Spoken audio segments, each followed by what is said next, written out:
In this training, I want to help you understand how much is the most you can offer for the property. I want to help you figure out how to calculate your max offer. And it's really, really simple once you master this formula. So this is a training you might need to come back to a few times to really get the grasp of. And it's really not that hard. The formula is going to be something that you're going to be able to just do off the top of your head once you've done it enough times. So let's break it down. In this scenario, we're going to say the house has an ARV, an after repair value of $200,000.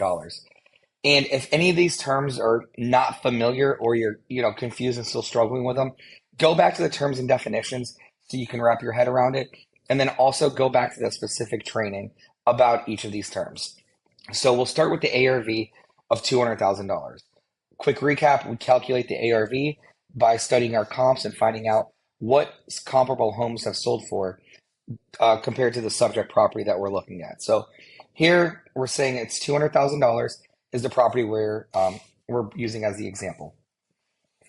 So we want to be all in for no more than 70% of the after repair value, which puts us at $140,000 all in to the subject property. Again, all in is purchase price plus rehab, hard and soft costs. Go back to that training if you just need a quick recap on any of this.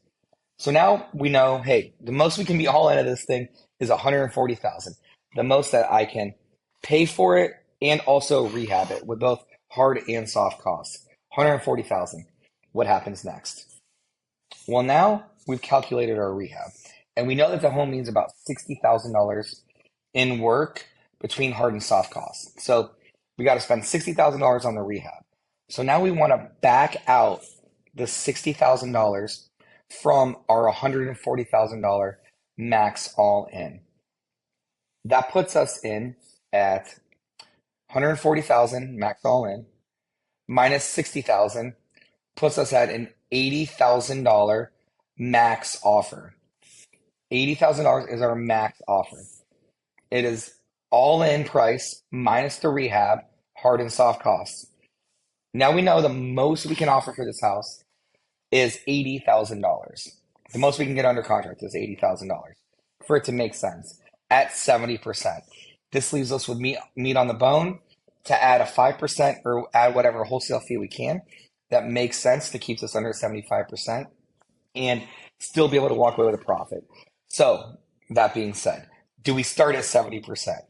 Absolutely not. We don't start at the $80,000 as our first offer. We want to start lower than that, right? We want to start at 50,000, 60,000, wherever it is. And I go into detail about exactly what that conversation looks like in another training. So refer to that training for exactly, how we can beat them up and how we can get to that lowest price. But this is just a quick recap about how to calculate our max offer. So if you have any questions or anything, please let us know. But this is the training that will help you calculate that max offer.